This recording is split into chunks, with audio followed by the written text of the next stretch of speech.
E ele então encantava com aquela lira, e Apolo tinha o caduceu de Apolo, né, que tinha poderes adivinhatórios, e fez uma troca com ele.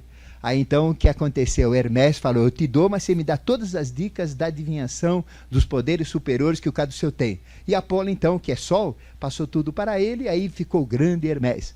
Então é uma das maiores divindades gregas. Na Grécia existem as ermatas, que são postinhos que mostram esquerda e direita. Vai para Parque São Jorge e Parque Antártica, né? Então tem lá.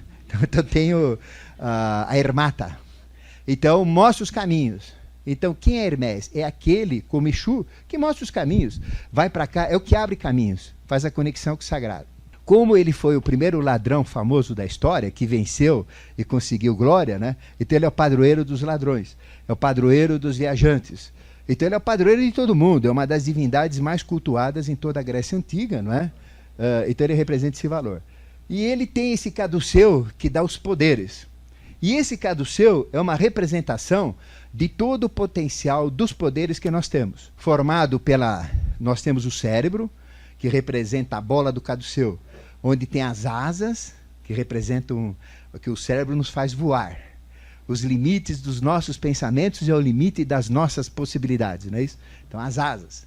Depois do cérebro tem o bastão, que é a coluna, que a gente chama espinhal, não é isso? Ou a medula. E a medula é dupla. Não é? E depois nós temos duas serpentes enroscadas. Eu vou mostrar para vocês daqui a pouco. Eu vou dizer o que é isso e onde está isso dentro de nós. Ou seja, todos nós temos o caduceu de Mercúrio dentro de nós, que é o potencial de todos os poderes e de todo o conhecimento divino e sagrado. Bom, nós temos 32 dentes, né? Agora não mais, porque a gente já perdeu, quebrou, tirou. Às vezes a gente não tem, né? Mas normalmente o ser humano tem 32 dentes, que correspondem aos 32 portais da boca, da sabedoria. Porque a gente mostra a nossa sabedoria quando fala, não é isso?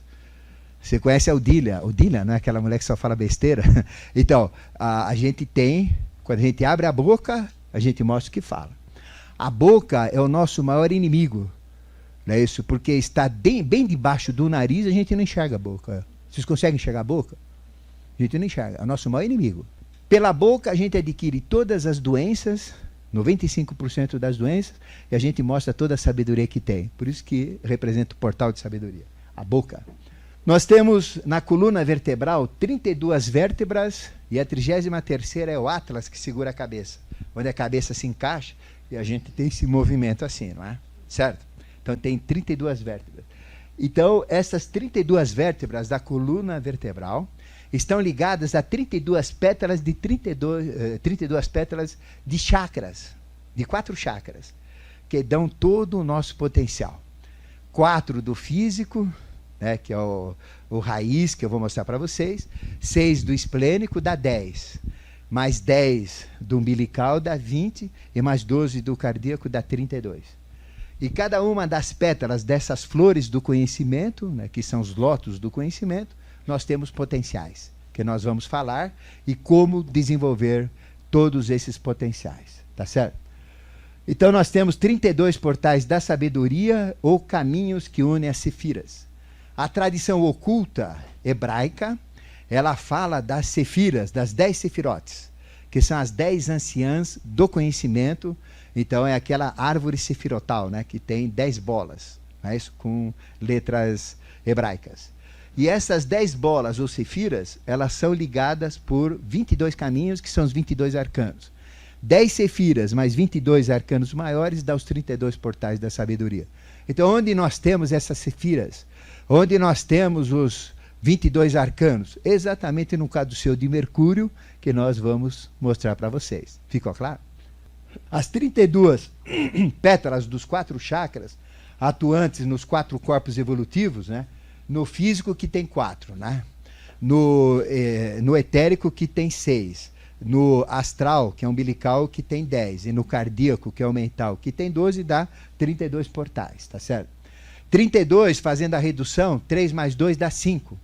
Então permite uma quinta coisa, que é o anjo, não é isso? Mineral, vegetal, animal ou minal. 4. O quinto é anjo.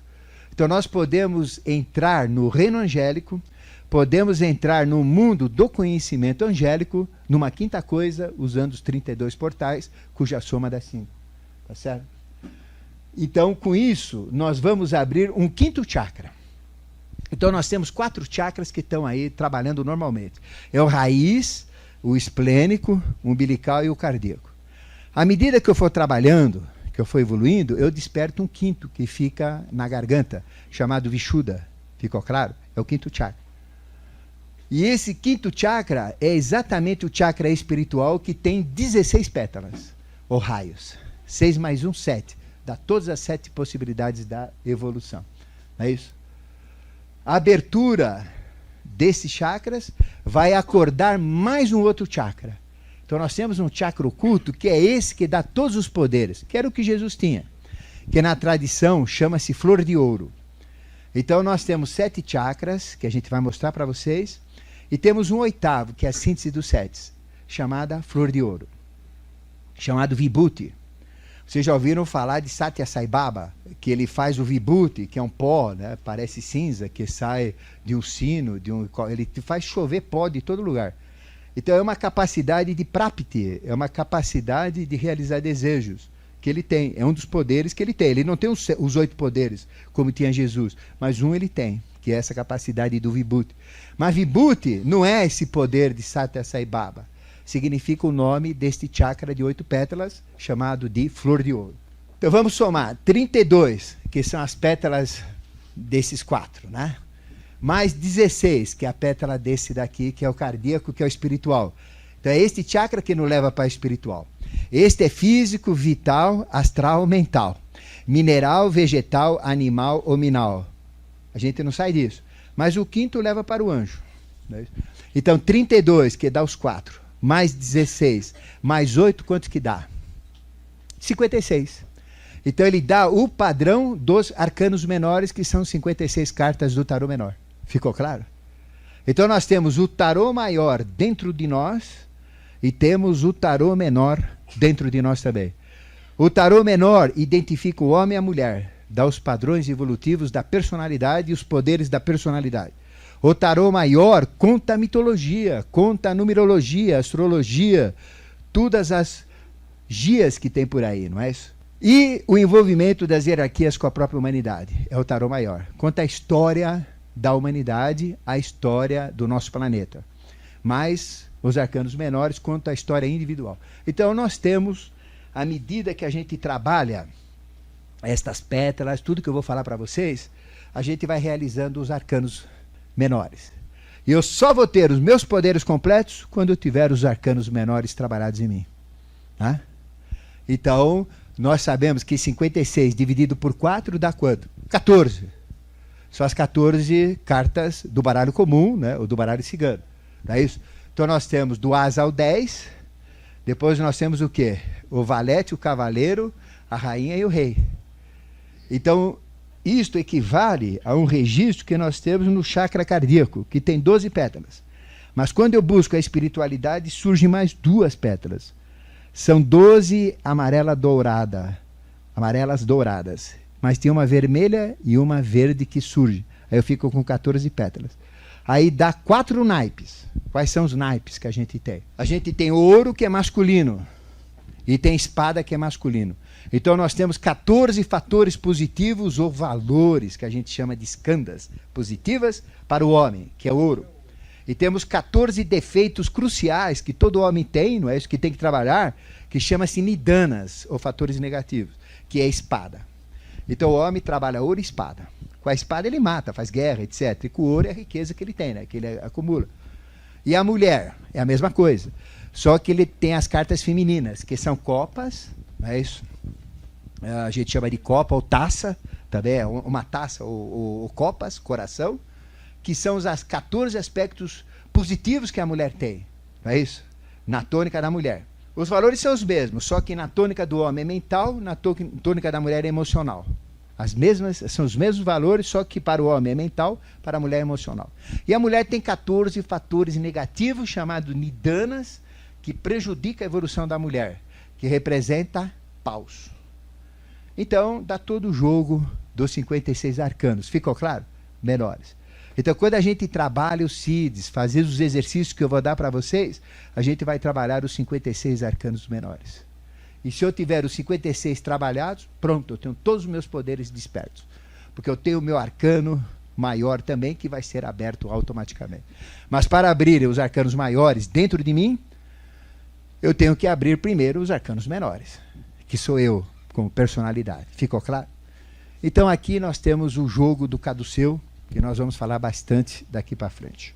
Mas antes de entrarmos nisso, vamos falar um pouquinho das etapas para o desenvolvimento. Etapas para o desenvolvimento.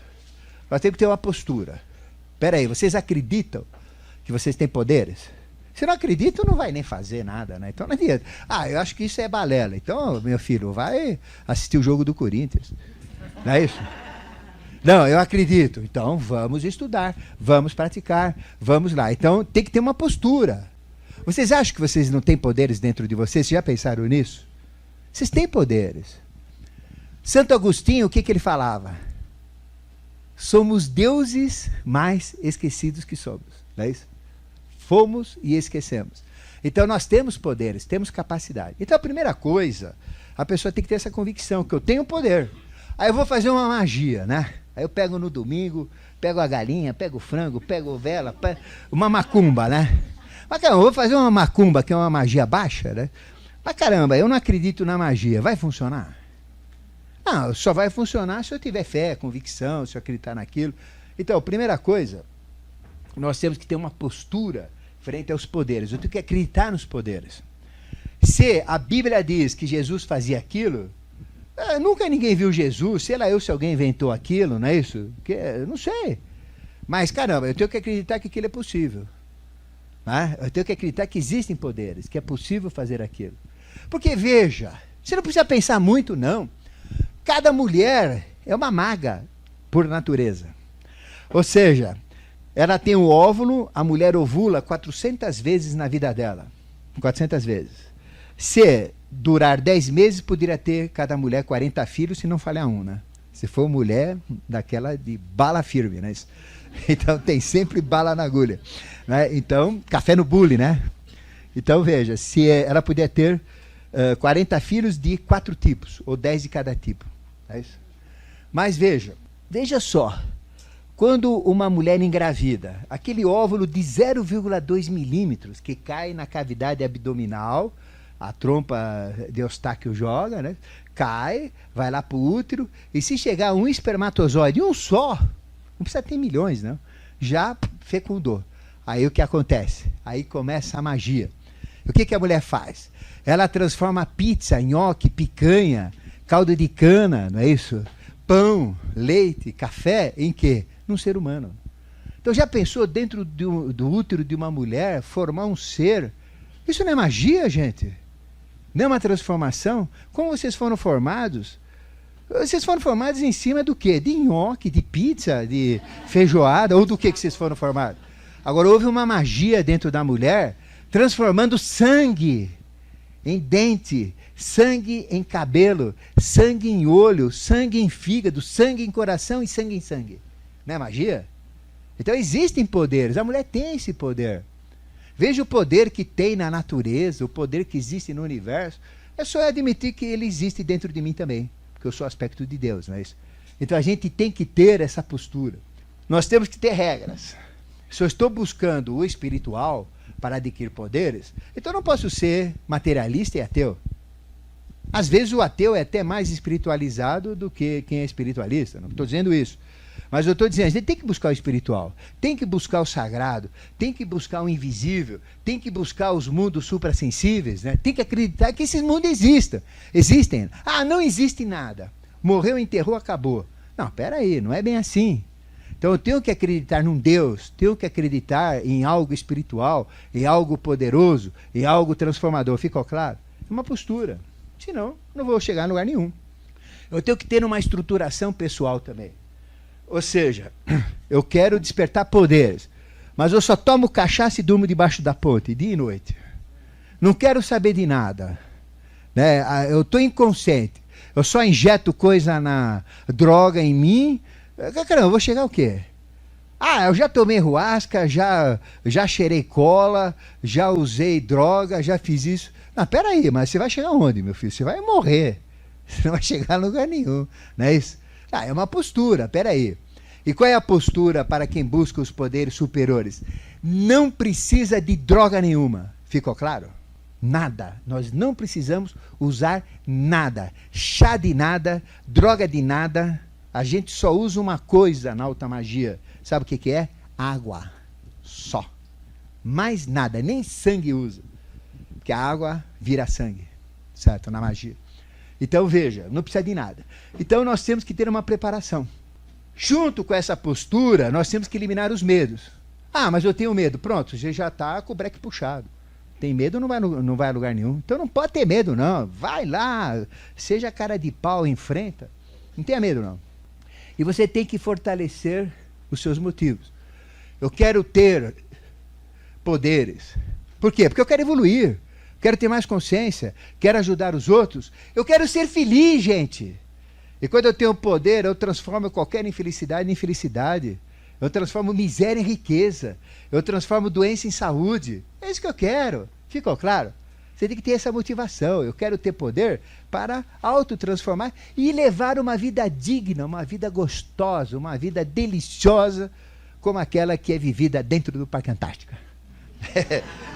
Se fosse, né? Se fosse. Bom, práticas para desenvolver os poderes. Existem muitas práticas que a gente vai falar, exercícios, não é isso? Então, não adianta eu fazer, eu vou fazer uma vez por mês. Pá, então, espera 10 reencarnações para você conseguir alguma coisa. Então, tem que ter determinação. Se é para fazer um exercício, é para fazer. Tem que ter seriedade, tem que ter, realmente buscar, não é isso? Se é dado uma yoga vem do yuji, do sânscrito, que tem o mesmo sentido de religião, que é voltar a ligar o que estava ligado e agora está desligado, não é isso? Que a religião faz isso. Então, a yoga visa te conectar com o espiritual. Então, vamos fazer yoga. Se tem que fazer mesmo. Não é isso? Praticar, fazer práticas iniciáticas. E tem que ter, realmente, 3 condições importantes. Paciência, porque a coisa não vem logo amanhã. Eu começo a vir agora, o poder chega em abril, já estou poderoso, poderosa. Não é assim. Tem que ter paciência, tem que ter paciência, tem que ter paciência. Né? É como limpar o traseiro de elefante usando confete. Até ficar limpinho mesmo. Então, já pensou? É complicado, mas tem que ser para a gente entender o que é paciência. É isso, para ser bem claro. Tem que ter humildade. Não, agora eu estou ficando mago, estou tendo poder, sou especial. Né? Agora eu sou PT super. Não, peraí, não é nada disso. Você é o mesmo, a mesma, você não é ninguém, você simplesmente é você, e quanto mais humilde você for, mais poderosa você se tornar. Quanto menos clarividente vocês quiserem ser, mais clarividentes vocês serão. Porque o objetivo não é ser clarividente. Lembra o que eu falei? O objetivo é ter consciência. E a consciência libera a clarividência. Então eu tenho que buscar ser clarividente pela consciência, não pela clarividência em si. Porque se vocês quiserem, eu ensino hoje, todos vocês começam a ver coisas, todos vocês vão fazer viagem astral hoje à noite, um ensinamento só que eu dou para vocês. Vocês querem?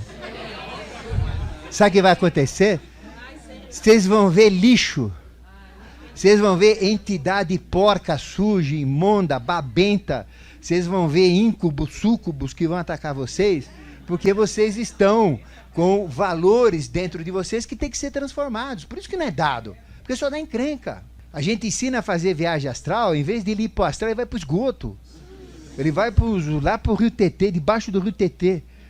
Quer dizer, é castigo, né? Porque ele não está preparado, você vai para o lixão. Você vai para a região dos suicidas, vai para a região dos drogados, dos violentos, dos criminosos. Já pensou que viagem astral é essa? É preferível não fazer, né? Então não é assim, nada pode ser dado se não tiver no momento certo. Por isso que isso é fechado, por isso que isso não é ensinado. A gente ensina de uma maneira que depende muito do esforço da pessoa. Então quem ensina a viagem astral, quem ensina essas práticas, ele ensina, mas ele segura alguma coisa que a pessoa vai ter que trabalhar para poder, quando trabalhar, liberar essas coisas. Ficou claro? Então isso tem, é coisa mais simples. Se vocês quiserem ter um encontro com o umbral de vocês, é fácil. A gente dá uma oração em 7 vezes que vocês rezam, o umbral vem. Só que vocês não vão aguentar ver o umbral, vocês vão sujar as calças, vão tremer que nem vara verde e até ter ataques cardíacos. Porque não estão preparados. Então não adianta forçar. A coisa tem que ser natural. A gente tem que subir não 20 degraus de uma vez, a gente quebra o queixo. Tem que subir degrau por degrau, degrau por degrau. E quando chegar lá, você recebe o que você tem que receber. Ficou claro? Então, paciência, humildade e perseverança. Não desistir, não desistir, não desistir. Os perseverantes são os que têm vitória. Ficou claro? A iluminação. Bom, todo o processo de liberação dos poderes superiores começa com iluminação. A gente começa a ver luzes, fecha os olhos, começa a ver cor azul, que é a cor de Vênus do olho esquerdo, cor dourada, que é a cor de Mercúrio do olho direito, começa a ouvir sons pelo ouvido direito, que é Marte, ouvido esquerdo, que é Saturno, começa a ver imagens mentais na meditação, né, nos pensamentos, de repente vê seres na nossa frente, vê coisas acontecendo, a gente vai tendo flashes, só flashes, de luz, de fenômenos, de acontecimentos. É sinal que a coisa está indo. Né? Alguém aqui, quando fecha os olhos, vê cor? Então você já tem coisas trabalhadas. Né? É só ir soltando a franga, né? Que daqui a pouco a coisa aumenta. Tá certo? Então são os primeiros sinais são da iluminação. Mas quando começa, a pessoa fala, já cheguei, estou lá. Solta rojão. Não, peraí, não vai fazer festa. Porque isso inibe, não é isso?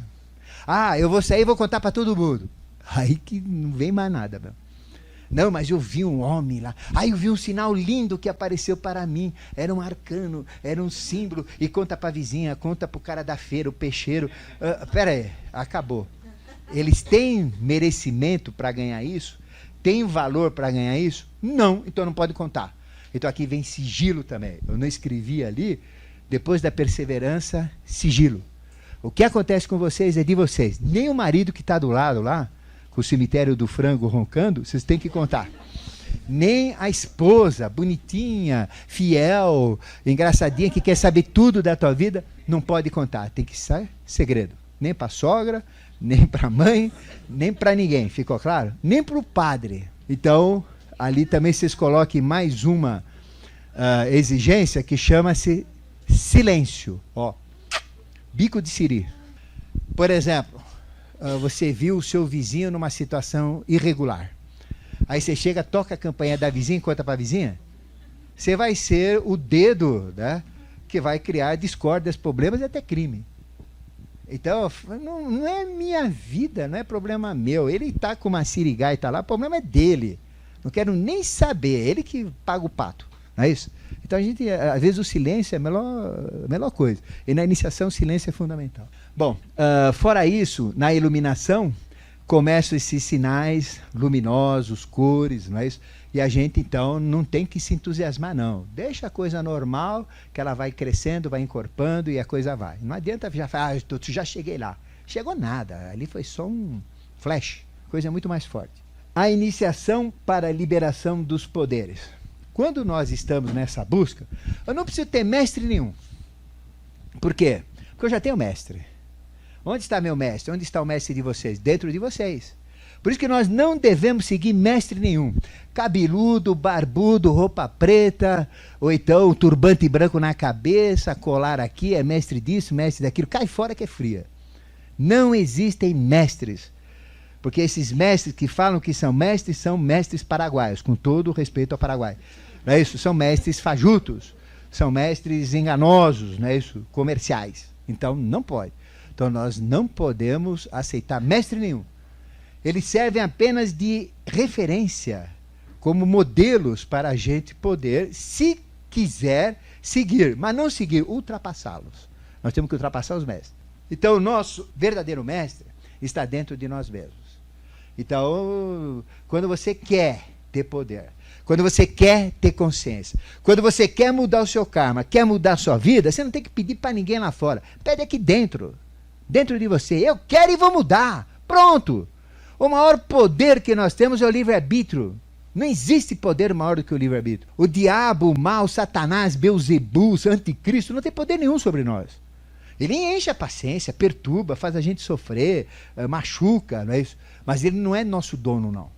Porque se a gente não aceitar o mal não tem poder. Se eu não aceitar a doença não tem poder. Se eu não aceitar o mal não tem poder. Se eu não aceito macumba, despacho, voodoo, não tem poder. Porque se tivesse, já teria destruído a humanidade, que é o que ele quer.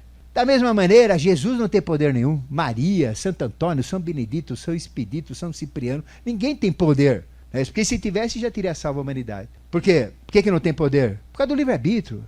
Na hora que eu dou poder às forças crísticas, ao bem, o bem tem poder. Se eu aceito a força crística, o bem, Jesus, por exemplo, ele passa a ter poder através de mim, não é isso? No seu nome, no seu potencial. Mas eu que tenho o poder. Então nós é que temos o poder. Nós é que temos o mestre. Então não sigam mestre nenhum. Vocês não precisam de nada. Está tudo dentro de vocês. Ficou claro? Não precisa pagar. É mais econômico. É mais simples. É mais barato. A gente tem que usar o raciocínio hebraico. Que não abre a mão nem para dar bom dia. Vocês conhecem a história? O sujeito ia no psicólogo. E ele falava assim: meu Deus do céu, tem um homem debaixo da minha cama, mas eu olho e não vejo o homem. Eu olho e não vejo o homem. Mas tem um homem debaixo da cama. Eu olho e não vejo o homem. Não, se aí você toma Prozac, você toma esse remédio, toma isso, faz exercício, mentaliza que não tem nada, olha. Mas eu vejo, tem. Não sei o que lá. E ele ia no psicólogo. Gastou uma nota, o hebreu lá. Gastou uma nota, né? Aí, como toda a tradição, quem sabe? É o rabino. Então ele foi buscar o rabino. Aí o rabino... Ele falou: não, eu não vou mais na sua consulta com o psicólogo. Já tinha gasto mais de 10 mil reais com ele. Falou: eu vou procurar um rabino. Não custou nada. E o rabino resolveu de uma vez só. Aí depois o psicólogo encontrou com ele e falou: o senhor não apareceu mais? Ele falou: não, o rabino resolveu. Mas o que ele fez? Ele mandou cortar os pés da cama. Quer dizer, cortou o pé da cama, não tem mais ninguém embaixo. Sei lá, como é que vai ter? Acabou. Então tem que ser prático, né? Tem que ser prático, né?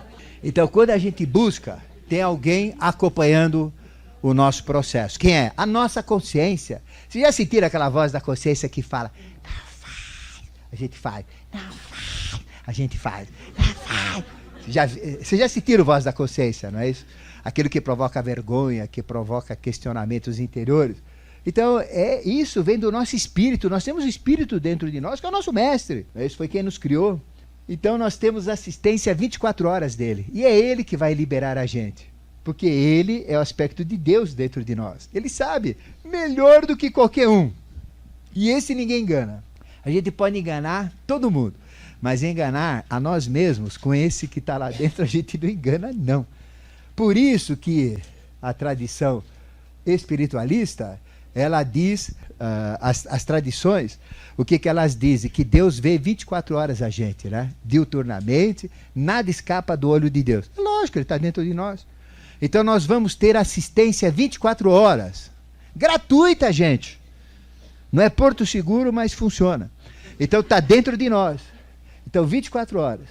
E esta consciência que está dentro de nós é que vai provocar os testes, que vai provocar as verificações. E nós vamos ter muitos testes neste processo, como eu vou falar para vocês, principalmente com relação aos aspectos kármicos. Então, nós teremos muitos testes. E quem que provoca os testes? Nós mesmos, o nosso espírito, para testar, para ver se... Porque personalidade é uma coisa, é esse lixo que a gente é.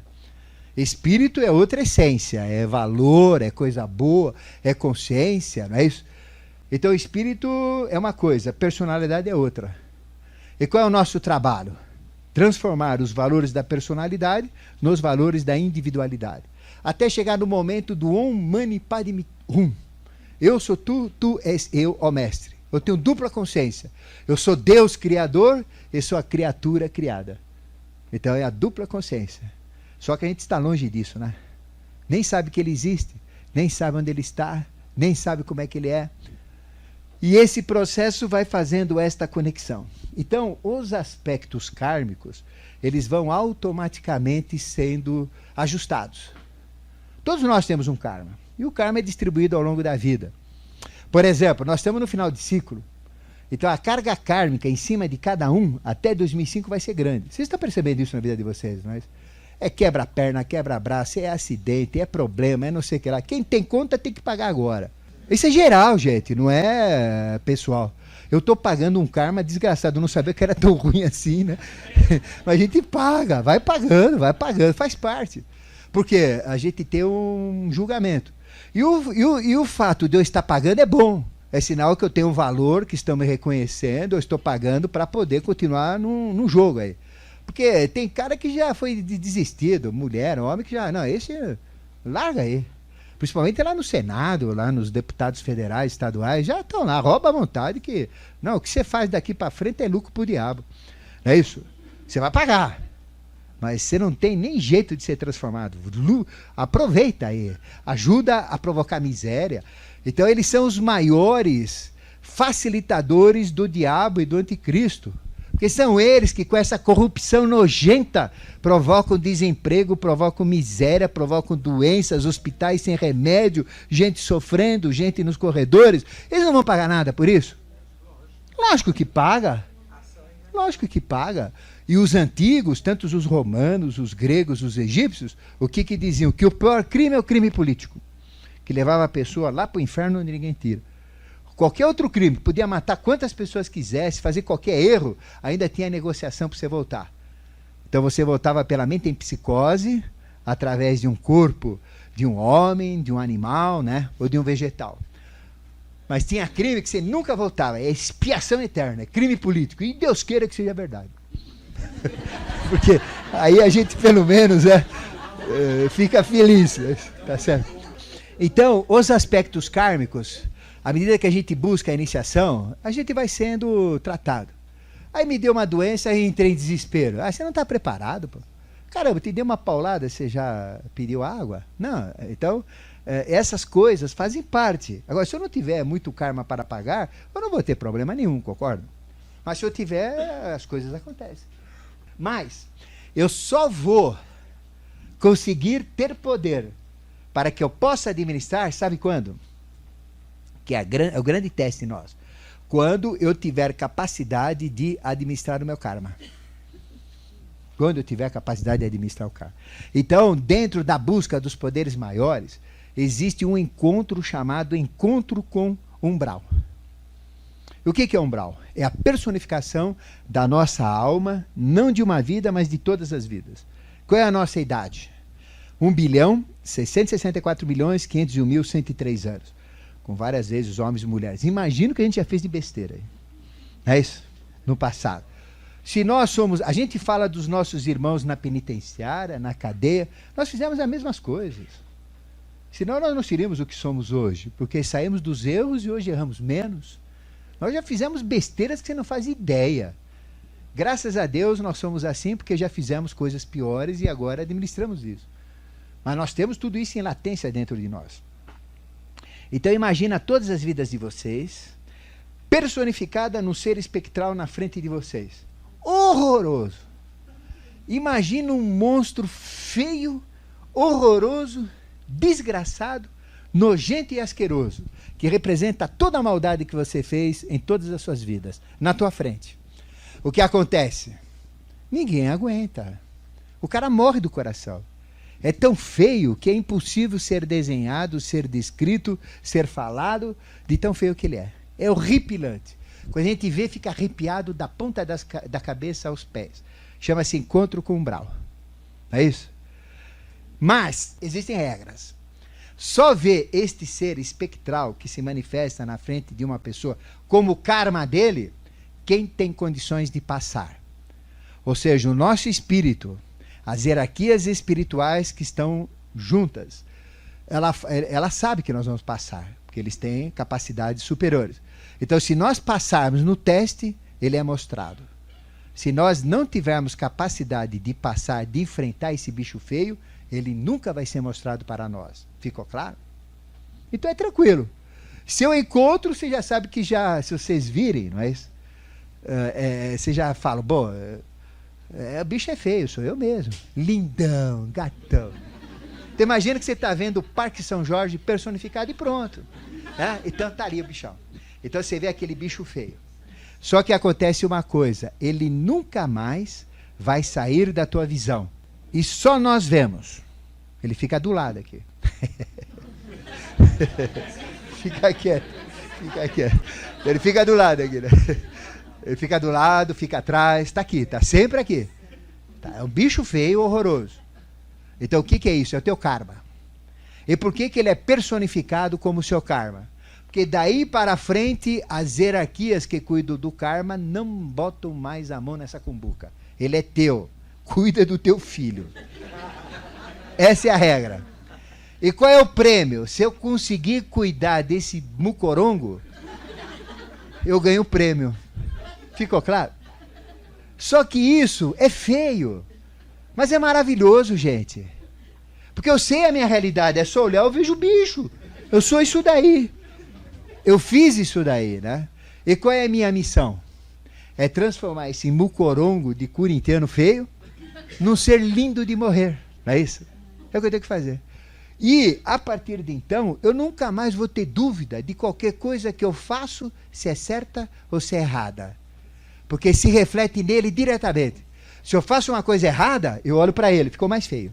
Ixi, pisei na bola. Se eu faço uma coisa indiferente, não mudou nada. Se eu faço uma coisa certa, ele muda.